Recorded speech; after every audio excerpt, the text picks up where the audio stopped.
Curso de Inteligência Artificial, aula 1. Eu não gosto desse termo inteligência artificial, estudo de inteligência artificial, né? Porque isso é um objetivo do ser humano, né? Nós nunca produziremos uma inteligência artificial nesse sentido humano projetado para nenhuma máquina. Nós projetaremos máquinas maravilhosas, mas nós não chegaremos a esse conceito de inteligência. E vocês vão entender por quê, tá? Vamos começar com algo assim, bem terreno, palpável, antes de falar de inteligência, porque inteligência é uma coisa assim, quase divina, né? Nós vamos começar com a máquina mais próxima que quis chegar à inteligência ou raciocínio, que é a máquina de von Neumann, né? Alguns falam von Neumann, né? Ela é mais ou menos de 1945. O nosso amigo participou do projeto Manhattan para automatizar os cálculos, né, da bomba atômica, né? Então ele estabeleceu os princípios de uma máquina que raciocina, entre aspas, né? Nós vamos, explicando a máquina dele, fazer uma comparação do computador com a maravilhosa máquina biológica de raciocínio disponível na raça humana. Você carrega aí em cima do seu tronco um equipamento que valeria trilhões de dólares, né? Pelas características que vocês vão ver. Vocês usam e não dão o valor devido porque nunca ninguém enumerou para você as capacidades dela, tá?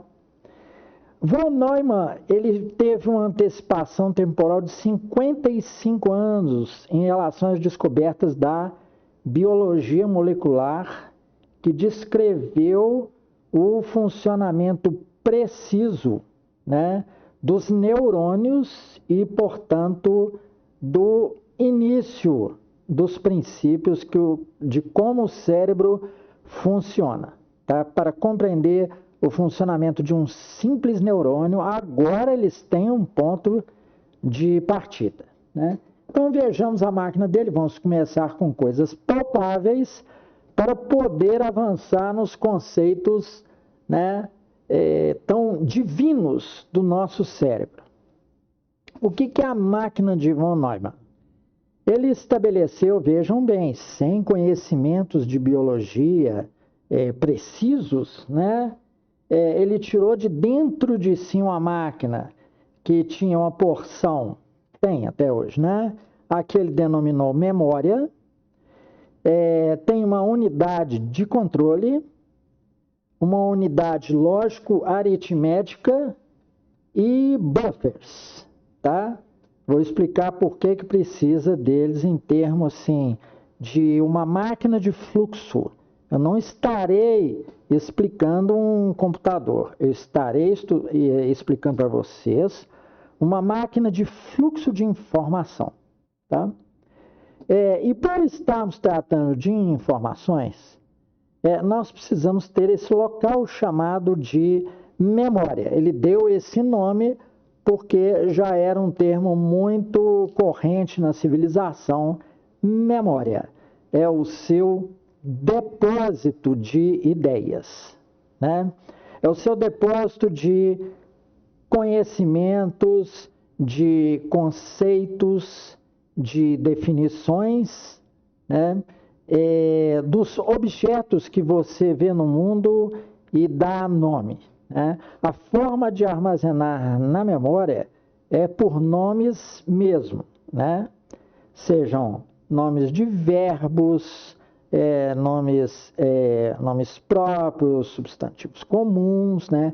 Mas tudo recebe um nome, um conjunto de letras, né, que você olha e reconhece como identificador de alguma coisa, tá? Então a memória é um conjunto de identificadores no geral. Bem, ela é conectada nesse traço que a gente vê aqui, por quê? Né? Porque é uma via por onde trafegam os dados. Em sentido biológico, né, esta via é muito variável. Imaginem uma avenida, né? Você entra nas ruas paralelas, né? Você está nas ruas paralelas, aí você vira à esquerda ou vira à direita, anda e chega na avenida. Na memória, esta avenida é reta, né? E tem poucas vias paralelas, tá? Já no nosso cérebro, nós temos um verdadeiro labirinto, mas que faz muito sentido, tá? A combinação das vias do labirinto, os percursos, né, por onde trafegam as ideias, a forma como trafega, também nos produz as sensações, tá? Bem, agora falemos da unidade de controle. A unidade de controle aqui nesta máquina seria como nós colocamos aqui primeiramente 2 registros, né? Então você liga um registro para o dado ir e liga o outro registro para o dado vir. A mesma coisa vale para a unidade de controle, essa unidade lógico-aritmética. É um lugar onde a gente faz os cálculos e eu dei destaque para as operações lógicas, tá? O que são as operações lógicas? Seria, por exemplo, a distinção entre uma pessoa e um animal, você faz por comparação. Então, você fala assim, ó, eu estou vendo algo com 2 orelhas, tá? E as 2 estão sobre a cabeça. Então, é um animal. Ou, eu estou vendo 2 orelhas, né? E as 2 estão nos lados desta figura que eu estou vendo. Então, provavelmente se trata ou de um homem ou de um macaquinho. Tá certo? Bem, os buffers, você agrupa para você tirar uma conclusão, você agrupa algumas coisas em um momento em que você está pensando, né? Na hora que você está pensando, você detecta, como eu falei, por exemplo, 2 fatores. Eles ficam no buffer, eles ficam por ondas, né? Ondulando e se mantendo na sua cabeça ao mesmo tempo, senão você não consegue raciocinar. Você fala assim, o que eu estava pensando mesmo, né? Eu estava com a orelha na cabeça, qual que era a outra coisa?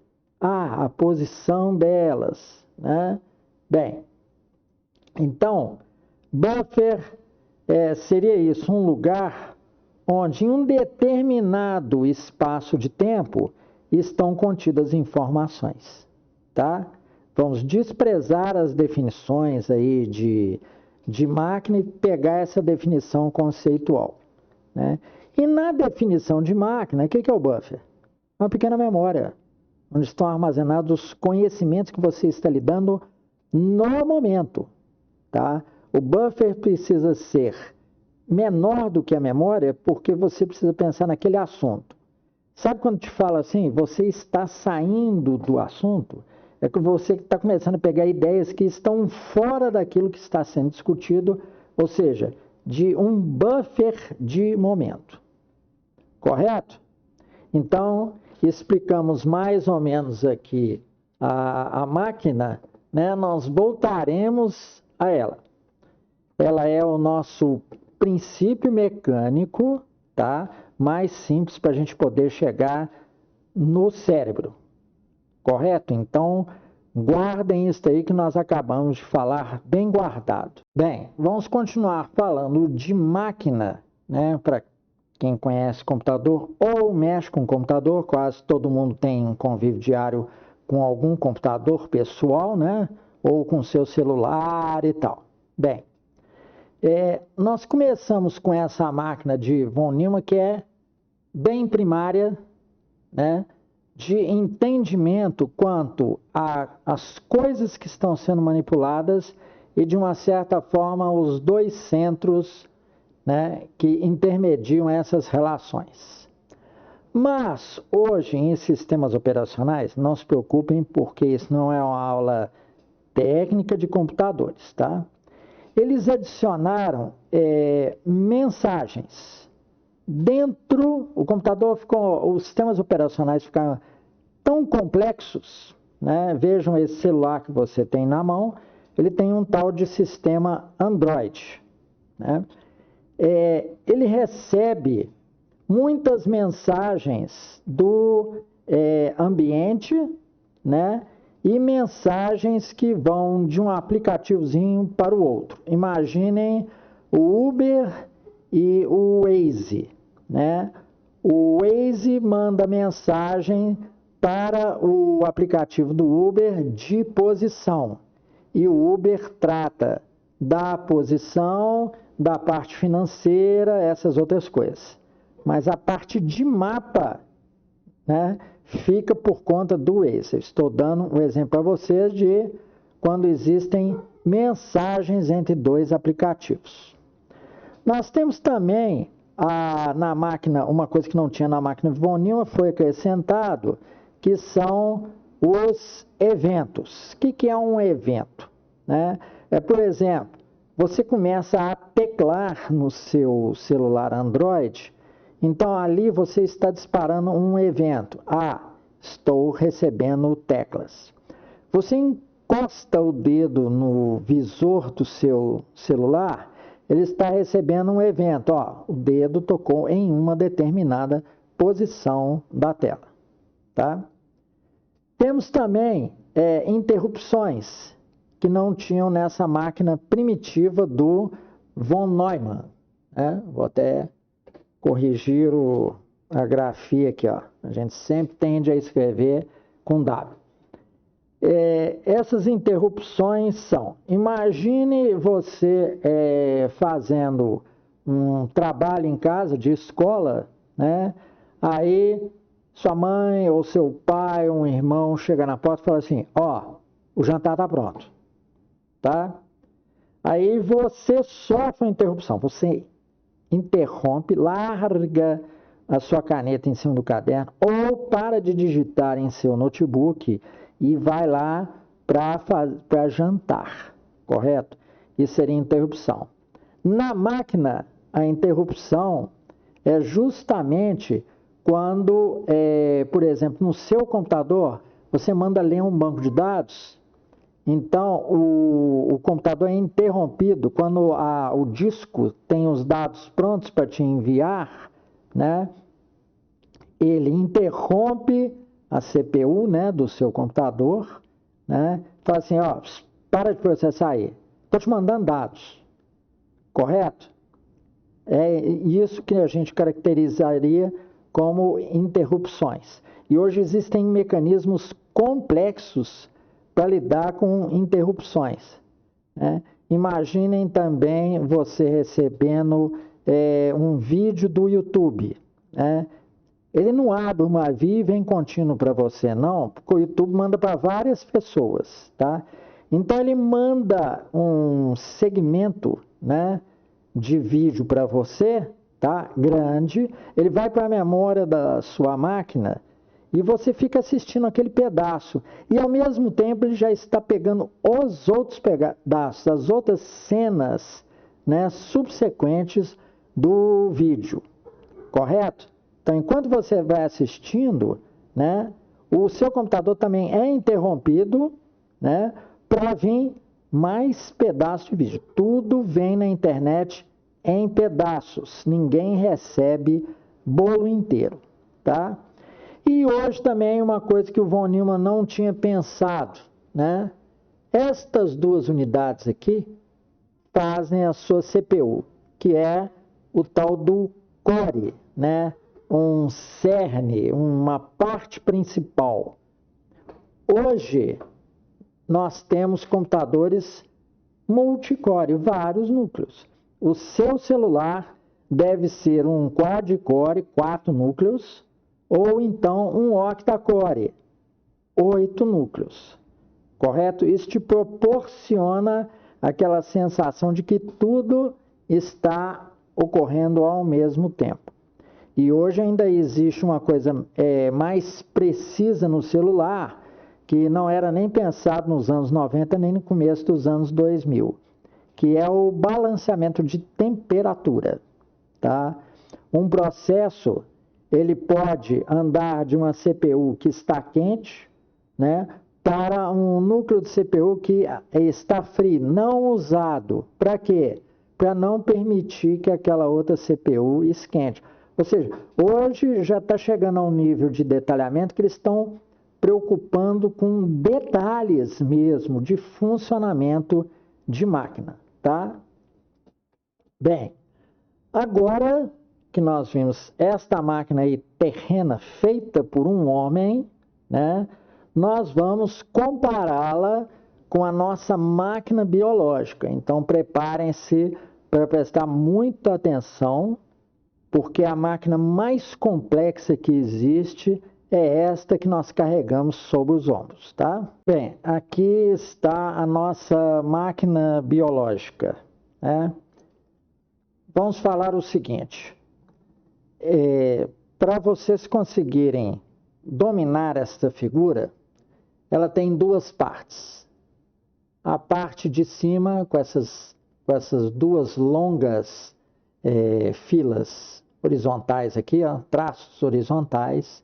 Aqui nós estamos tratando do córtex, a memória, tá? E aqui embaixo tem o hipocampo, que é um circuito comparador.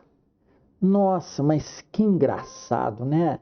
O von Neumann, sem nenhum conhecimento de biologia, só o geral, memória, uma unidade disso, uma unidade daquilo, ele praticamente, em termos macro, ele copiou o que nós temos dentro do cérebro. Isso é incrível, isso ocorre com todos os grandes cientistas, né? Eles, só com conhecimento teórico, só com a sua própria introspecção, né? Parar, sentar em um lugar e pensar, eles conseguem atingir um nível, eles conseguem enxergar uma coisa para o qual eles não têm um microscópio, entendeu?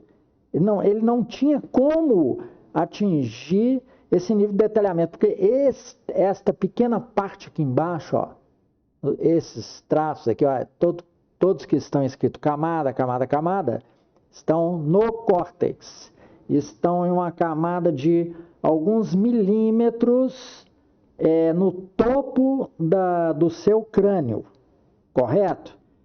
E esta parte de baixo, que nós botamos aqui no desenho próximo, né, apenas uma forma simbólica, né, estaria muito distante do córtex, né, está em um pequenino lugar chamado hipocampo, tá? Que é, ao mesmo tempo, um circuito comparador, né, e ainda fabricador de células, tá?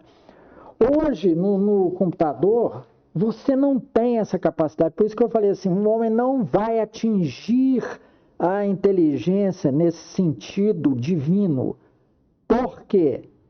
Porque até hoje não existe um computador que gere neurônios. O que seria neurônio? Bom, vamos falar em redes, né? Redes neurais, né? Conjunto de neurônios. Nós ainda estamos muito distante disso, de uma máquina que tenha circuitos eletrônicos e para cada nova situação fabrique mais núcleos. Entenderam? Nós nunca atingiremos o potencial do cérebro, nós nos aproximaremos em termos assim, de talvez 5% do potencial do cérebro, porque o cérebro é diferente de qualquer máquina, porque ele produz novos circuitos, correto? Por isso que eu falei bem no início da aula que nós nunca atingiremos o conceito real de inteligência, e esse termo para computadores, para máquinas, né, dedicadas a decisões, a resolução de problemas lógicos, nunca atingirão o nível do cérebro, tá? Nós temos talvez ter uma máquina do tamanho da Terra para fazer isso, do tamanho de um continente para que fizesse isso. A máquina que gerasse novos circuitos quando precisasse, tá? Até o limite aí de armazenamento, né, tá chegando a níveis estratosféricos, né? Se vocês pegarem aí no Google a estatística de número de informações, volume de informações produzido por dia, vocês vão ver que é verdade o que eu estou falando, tá? Bem, então o que representam esses circuitos? Parte de cima, seu córtex, tá? O entorrinal córtex, aqui, se vocês podem aumentar a resolução, né? Eu vou aumentar aqui para vocês, ó. Entorrinal córtex, né? Ele tem, a grosso modo, os seus conhecimentos antigos, correto? E aqui, nesse circuito de baixo, o hipocampo, chegam basicamente, né, as suas emoções, informações visuais e auditivas. E elas são cruzadas entre si, e esse circuito avalia, aí cada feixe não tem só 3 fibras, não, são feixes de fibras que vêm de várias partes do cérebro, né, que de acordo com a sua sensação, a sua emoção no momento, cruzando com informação auditiva, cruzando com informação visual, ele forma uma nova impressão, tá? Você não tem o que você dá um nome a uma coisa, não é propriamente aquela coisa, é só uma representação, tá? Seu cérebro não conhece palavra por palavra do que você pronuncia, do que você ouve, tá?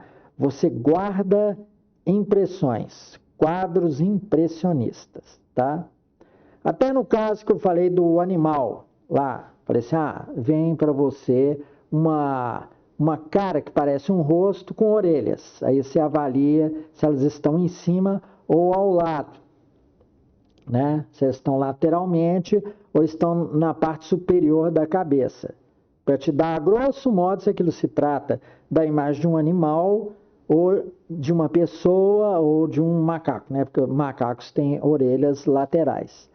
Bem, isso tudo é guardado na forma de impressões. Porque junto com a informação de uma pessoa ou de um macaco, né, no caso da pessoa vem a emoção aí, assim, ali na frente vem o meu semelhante.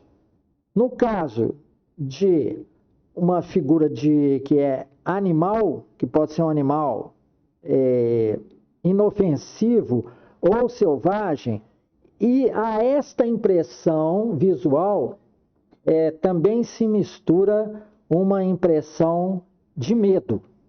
Que animal é? É um animal. Será que é um animal selvagem? Então isso se mistura um pouco de medo. Compreenderam? Esse nome que deram, por exemplo, a um animal, o leão, né? Você pode ver à distância um animal, ainda não distingui-lo e achar que é um leão, porque você lida com símbolos, correto? Até aí vocês entenderam? Então esse circuito misterioso que eu coloquei na última figura é o que eu chamaria de circuito central de memória. Ele ao mesmo tempo, né? Não tentem entendê-lo agora por inteiro. Peguem todos essas definições, esses fatos aqui, e coloquem no seu buffer neste momento, né? Esse circuito que eu mostrei é, ao mesmo tempo, um circuito comparador. Ele compara seus conhecimentos adquiridos, né, com os novos conhecimentos que estão chegando. Tá certo? Eu não sei, por exemplo, qual o primeiro inseto que vocês viram na vida. Provavelmente foi uma formiga, né? Aí chega um outro inseto, você vê que provavelmente deve ser um inseto por causa das estruturas finas dele, por exemplo, um mosquito, um marimbondo.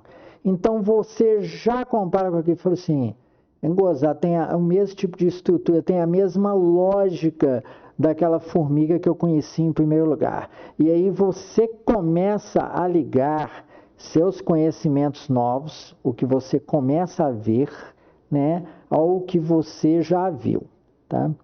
Esse circuito é o originador de novas memórias, é aquilo que eu falei, que um computador, por enquanto, não é capaz de gerar novos circuitos, né, à medida que ele aprende novas coisas e novos mecanismos, tá? Ele também é um circuito pesquisador de conhecimentos, tá? Ele sai comparando, tá? Alguém te dá uma situação, um problema, né? Você tem um problema para fazer determinada coisa, e aí você vê assim, o que eu conheço parecido com isso, o que eu já resolvi parecido com isso. E aí você começa, né? A sua mente começa a trazer aqueles conhecimentos que se referem à situação, ao assunto do momento, tá? E ele também é um circuito balanceador de emoções. Máquina nenhuma vai ter emoções, tá? Vocês podem programar para ela ter reações prontas àquilo que você está pensando, ou aquilo que você já passou. Mas e se surgir em novas situações, né? Então as máquinas estão, por enquanto, muito, mas muito distantes de avaliar emoções como nós avaliamos. E além disso, misturar emoções com conhecimento, com isto que a gente conhece como conhecimento, ideias, conceitos, tá? E mais, né? Esse circuito aí que eu mostrei, nesses entrecruzamentos que ele faz, com tudo que chega de novo, né, ele aprende constantemente e armazena as memórias produzidas. E vocês vão ver que armazena em ordem, tá? Preparem-se aí porque vocês vão ver, porque vocês nunca se deram conta do que a sua mente faz, tá? Do que o seu cérebro faz. Correto? Bem, então, nós temos uma característica superior ao computador, né? No computador você tem que vir e conceber, projetá-lo. Vai projetar com 4 núcleos, quad-core, com 8 núcleos, octa-core, né? Só que o ser humano tem uma coisa chamada rede neural. Por exemplo, a grosso modo, você tem uma grande rede neural dos seus conhecimentos de história, dos conhecimentos de geografia, dos conhecimentos de matemática, dos conhecimentos de biologia, tá? Estou dando como se fossem, assim, redes separadas. Só que, por exemplo, a rede neural de geografia se combina com a rede neural de história. Quando você vai avaliar um fato histórico e pensar assim, teve uma variável aí, o país tal era distante do outro, por isso que eles nunca entraram em guerra, né? Aí entra implicações geográficas, unificação da Europa, dos estados europeus, né? Internamente. Por quê? porque as cidades eram próximas, as regiões eram próximas, aí unificaram num país, ainda considerando o conhecimento de cultura, etc. e tal, tá? Aí entra os campos de literatura, entendeu? Muitas outras coisas, tá? Nós partimos assim. E mais, quando surge um assunto novo, se você conceber o seu computador lá com 8 núcleos, seria, por exemplo, 8 assuntos, né? Vamos supor assim. Mas, com o surgimento, por exemplo, de um novo campo, a informática, a ciência da computação, né?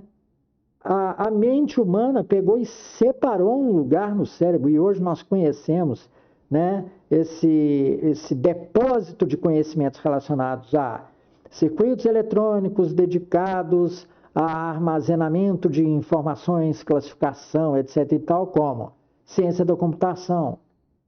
Isso é que um cérebro biológico, concebido biologicamente, consegue fazer. E se surgir um outro campo no conhecimento humano, né, nós ainda vamos fazer uma nova classificação. Então, tais são as redes neurais a grosso modo, tá? Mas imaginem no direito. O direito ainda tem redes neurais separadas pelos seus assuntos. Direito administrativo, o direito civil, direito penal, né? Tudo separado. O homem vai fazendo subassuntos daqueles assuntos que ele vai dominando cada vez mais, ele vai classificando, né? Os computadores não têm este poder desta organização, dessa adaptação, tá? E mais, estas redes crescem ou diminuem com o uso. Vocês já tiveram ideia de que, meu computador apagou umas coisas antigas que eu não usava mais? O computador não faz isso, tá? Ele não tem esse senso. Aí você fala assim, tá, mas eu vou colocar isso no sistema operacional. Você vai ver a trabalheira que é estabelecer os critérios e parâmetros para você fazer isso. Entenderam? Agora nós vamos falar dessa característica que nós sugerimos de como é fantástica a organização do cérebro, tá? Vocês vão fazer uma constatação nesse momento muito interessante. Bem, então nós estamos falando das coisas desapercebidas, né, que revelam coisas, né, fatos sobre a nossa inteligência, sobre o nosso raciocínio, sobre a nossa organização. As redes neurais nossas, não bastando serem elas redes complexas, né, elas são organizadas em forma de colunas neuronais, colocando conceitos de uma coisa, de um tema, todos próximos, tá? É óbvio, é igual quando você coloca próximo de você, você está estudando, né, matemática. Então você coloca aqueles livros de matemática todos próximos de você para facilitar a consulta, tá? Hoje não tem mais quase nas casas as estantes de livros, tá? Mas você pode ir em uma biblioteca e dar uma boa apreciada nas estantes e observar assim, ó, tá tudo por assunto, por tema, todos os livros de um determinado tema estão juntos, tá? Literatura perto de literatura, os livros de matemática todos próximos, organizados, de história, tá? Todos colocados, organizadinhos, uns próximos dos outros, né? O homem colocou nas estantes exatamente a expressão da organização que ele tem em seu cérebro. O cérebro também tem estantes, que são essas colunas neuronais, tá? Vocês podem consultar no Google para conferir isso e eu aconselharia pegar trabalhos em inglês, tá? Sempre em inglês. Bem, então os livros são organizados por assunto, eles são organizados por assunto e data, Por quê? Para a pessoa poder ter a prerrogativa de decidir assim, eu vou pegar os mais modernos, que estão atualizados, tá? E vocês verão em muitos livros que já tiveram muitas edições, porque antigamente se fazia uma revisão constante, tá? das publicações, tá? E elas também eram aumentadas, ia passando o tempo, iam sendo acrescentadas novas, as descobertas que eram importantes, tá? Havia todo um trabalho feito. Hoje nós estamos no século do imediatismo. Informações são colocadas tanto para material técnico quanto em notícias. Alguém coloca uma coisa apressada, depois vê, fala assim, era fake news e tal. É por causa da precipitação, da pressa, entendeu? Da ansiedade geral que se está fazendo isso, tá?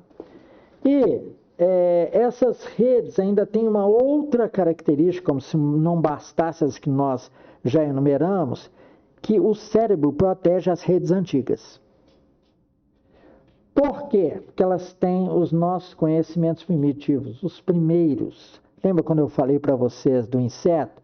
Vamos supor que uma pessoa conheceu quando criança. Em primeiro lugar, o primeiro inseto que ela conheceu foi uma formiga, que ela teve contato. O primeiro animal é o cachorrinho dela. Então, essas informações que deram suporte para todas as outras que chegaram depois e foram se agrupando, né, chegando até a sua idade adulta, são protegidas. Por isso que os velhos se lembram mais das coisas antigas. Quando você hoje está pegando um conceito, está entendendo um conceito avançado, o seu cérebro se refere a um conhecimento que está lá embaixo, o primeiro que você adquiriu, tá? O conceito de soma, como ele serve de sustentáculo, né, como base para muitos dos seus conhecimentos matemáticos, né, ele é aquele conceito que você menos esquece. E não é porque é fácil, não, tá? É porque foi um dos primeiros que você aprendeu lá quando você era bem novo, tá certo? E mais uma característica, a disposição das redes das pessoas estabelece identidade e comportamento. Por isso que não é bom você ficar copiando opinião dos outros, né, sem pensar naquilo, sem trabalhar na sua mente, né, comparar com aquilo que você conheceu na sua história de vida, porque senão você vira uma cópia de outra pessoa. Você vira uma pessoa, que eles dizem, sem personalidade. Tá certo? Então, a disposição das redes, das ideias, dos conceitos na cabeça, a época em que eles foram adquiridos, né? A fase da vida determina a identidade da pessoa. Se a pessoa adquiriu mais conhecimento, né? Muito conhecimento, quanto mais nova, né? O que acontece? Ela tem uma personalidade bem definida, né? Por isso que é bom ter muitas experiências quando novo. Aliás, esta é a ordem da natureza, se vocês podem observar aí, né? A juventude é feita para experimentação, para se correr risco, porque você está estabelecendo a sua base, a sua identidade. Quem deixa para aprender as coisas com o mais velho vai ter uma baixa formação de identidade. Então, é o que a gente observa nas massas, né? Nas pessoas que não usaram sua juventude para aprender, né? Só tiveram assim, experiências mais para o lado físico, não tiveram para o lado intelectual, né? Elas têm uma forma, uma expressão de identidade muito pobre. Algumas são chamadas, fulano... ele ainda não tem a personalidade definida. É por causa disso. por causa dessa lei de conduta que tem na natureza e algumas pessoas não usam, tá? Não aproveitam. Bem, então nós vamos concluir a nossa aula 1 aqui, recapitulando, né? Nós tivemos que partir de uma máquina física, que partir direto do cérebro fica incompreensível. Mostramos a máquina de von Neumann, um grande gênio, né? Vocês deveriam pesquisar a respeito da vida dele, dos trabalhos que ele fez, porque é uma pessoa assim de muito talento, né? Depois nós falamos dos melhoramentos que surgiram sobre a máquina dele até chegar a nossos sistemas operacionais, né? E depois entramos nesse fantástico circuito aí do qual nós vamos falar mais, né? À medida que a gente vai expor os trabalhos sobre o cérebro que existem na internet, né? Mostramos que é impossível atingir esse grau de inteligência que essa máquina biológica maravilhosa é capaz de atingir, né? Descrever mais ou menos as características desse circuito aí, né? Também falamos sobre redes neurais, sua comparação com os cores de computador, né? Que dessa disposição de redes surge comportamento humano, né? E também falamos da expressão das estantes como forma de organização, né? Que o homem tirou de dentro de si sem saber. Então, este é o final da aula 1.